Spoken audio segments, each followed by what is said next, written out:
What's on, ladies and gentlemen? My name's Ross, I like games, and today I am back to take a little bit of a look at one of the most interesting cards in Keyforge.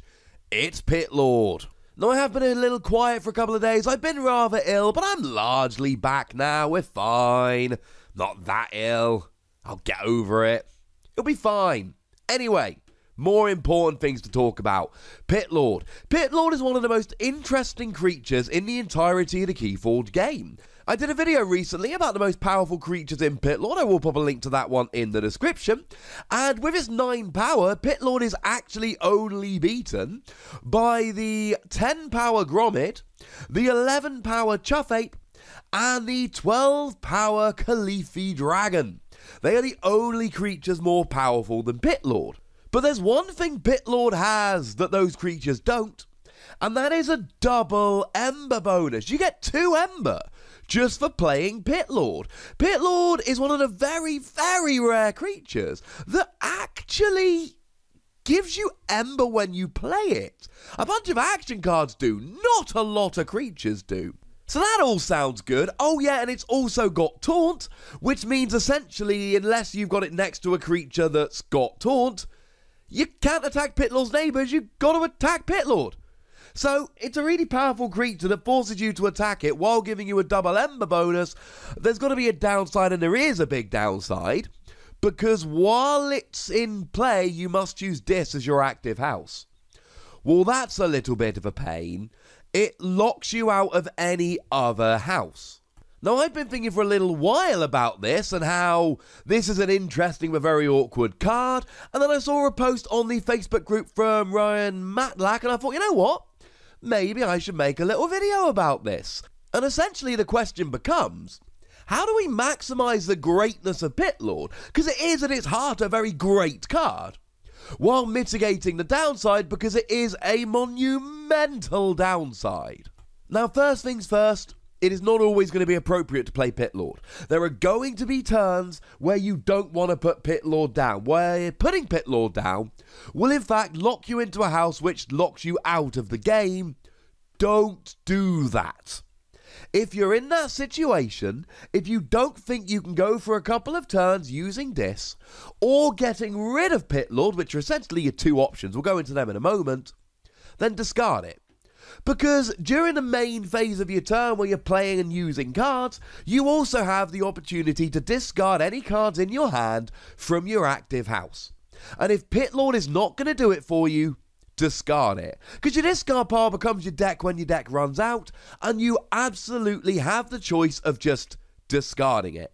But we might not want to discard it because it's a really good card. Okay, so when can we actually go about using it? And one of the most obvious options is if you've got some strong Dis turns coming up. If you've got a handful of Dis cards, or if you've just got 4 or 5 Dis creatures on the board, ready to go, ready to use, then you can actually attack for a few turns and reap for a few turns. You might have a board that is strong enough of Dis that you can afford to use it for a couple of turns. But you've got to have an exit strategy with Pitlord. You might have a couple of really good turns lined up, but those turns have got to end with, and then my Pitlord gets destroyed. Because the other thing is that sometimes you know you can just win the game. So when you play Pitlord, you get 2 Ember, and you might then have a bunch of Dis creatures out, so you might have 1 key left to forge. And it may well be that putting Pitlord down and then reaping of all your Dis creatures means that you actually get 8 more Ember this turn, and you've seen your opponent's deck list, and you know for a fact they cannot stop you forging a key next turn or remove enough Ember, in which case playing Pitlord down is an excellent, excellent choice. The other option is just to play Pitlord and then fight knowing that you're going to lose, self-destructing, as it were. Because you play Pitlord, you get the 2 Ember, but then what you can do is either take down or put a big dent in a very dangerous opposing creature. So let's take something like Kalifa Dragon, hard to get into play, but at a 12 power, the best, biggest, at least on a baseline level, creature in the game. Cool. That's hard to take down when it gets out, and it's a phenomenal creature. So if you can get free damage on it in some way, and then attack with Pitlord, you can take it down, and then Pitlord goes down as well, because you take 12 from Kalifa Dragon, so you lose the downside of having Pitlord out. Or even if you can't quite take it down, you get KO destroyed by Kalifa Dragon, you then don't have to have Dis as your active house, but you also take Kalifa Dragon down to having only 9 health remaining, essentially, meaning it can then be taken out by something else. So this is actually a really good option, and there are several things you can do. Use it to get your last few Ember to win the game. Use it knowing you're going to have a couple of turns where you want to be Dis anyway. Or use it to go after a really strong creature you would otherwise struggle to get rid of. But these aren't always options you want. Sometimes you're going to have a card which just allows you to get it straight off the field, and this is often a lot of the best use for this. A lot of the time, the best thing to do with Pitlord is play it down, get those 2 Ember, and just drag it straight back to your hand. And the good news is that Dis actually have a bunch of different options, 8 by my count, whereby you can play Pitlord and then immediately get it off the field with one of these 8 cards. Now, I did do a video about Dis destroying creatures, and there's a bit of overlap here, but I'm focusing here on the ones that Pitlord can really use. So first of all, we've got Dance of Doom. Dance of Doom lets you choose a number, and you destroy each creature with a power equal to that number. So choose 9. You go away. We've got Hand of Dis. Now, Hand of Dis is another action card. It allows you to destroy a creature that is not on a flank. Now remember, when you play a creature, you have to play it down on a flank. So when you play Pitlord, it will be on a flank. So you've got to play Pitlord, then play another creature to take it off a flank, and then you can use this to get rid of Pitlord. Remember, if it says enemy creature, it's got to be one of your opponents. If it says friendly creature, it's got to be one of yours. If it just says creature, it applies to either yours or your opponents. You could use Hecatomb here, and Hecatomb's really nice because pretty much the best thing about Pitlord a lot of the times is the double Ember bonus. Hecatomb, when you play it, has an Ember bonus, yay! But also, you destroy each Dis creature, and each player gains 1 Ember for each creature they controlled that was destroyed in this way. So if you use this to destroy a Pitlord, you get the Ember bonus for playing this, the 2 Ember for playing Pitlord, and the Ember bonus for destroying Pitlord using Hecatomb. So here you're basically guaranteeing 4 Ember. Now this could backfire if your opponent has a lot of Dis creatures. Yes, you do destroy them all, but you also give them a bunch of Ember, which is not necessarily what you want to do. You could use Free Fates here. Now, Free Fates also gives you an Ember bonus, which is good. It destroys the 3 most powerful creatures. That doesn't guarantee that you will be able to get rid of your Pitlord. Maybe your opponent's got free Gromid. I mean, they definitely won't, because Gromid stops you playing other creatures, but it's a fun thought. But maybe they've got free Chuff Ape. In which case, whoopsie daisy, ladies and gentlemen, whoopsie daisy.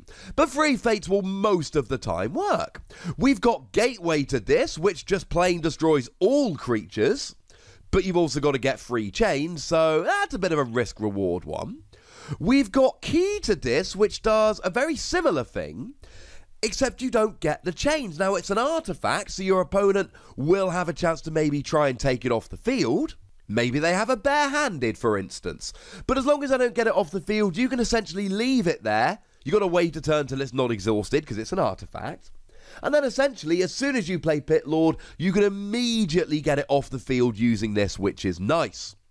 One of my favourite ones here is Hysteria. Hysteria is brilliant because it just lets you return each creature to its owner's hand. So what you can essentially do is play Pitlord, get the double Ember bonus, play Hysteria to pick it up, and maybe even get the Ember bonus again. Although, every time you play it and can't pick it up, you are then locked into this, which we talked about at the beginning of the video. But potentially here, you could be using, I don't know, 2, 3, 4 Hysteria and just racking up Ember with Pitlord. Just remember the previous thing. If you cannot get rid of Pitlord, or have a couple of really good turns with this, with an exit strategy, you shouldn't be playing Pitlord and leaving it on the field. That's dangerous. And my final example here is Snudge. I like Snudge. Snudge lets you return an artifact or flank creature to its owner's hand. And as I previously mentioned, when you play a creature, you play it down on the flank. So if you've got a Snudge in play, play Pitlord, and then just reap with Snudge to get it back into your hand. And then you can play it again if you like. And what's great about Snudge is, as long as your opponent doesn't destroy it on their turn, which they could, you can have Pitlord in play, and then just use Snudge to get rid of it when you're done playing this. Do remember, though, that if you've got a Pitlord and a Snudge in play, your opponent is probably going to go after Snudge, knowing that you can use Snudge to get rid of your own Pitlord. So the rule with Pitlord is very simple. Pitlord is a great card, but you've either got to be winning the game, have a couple good dis turns with an exit strategy, or be able to get it off the field very, very quickly.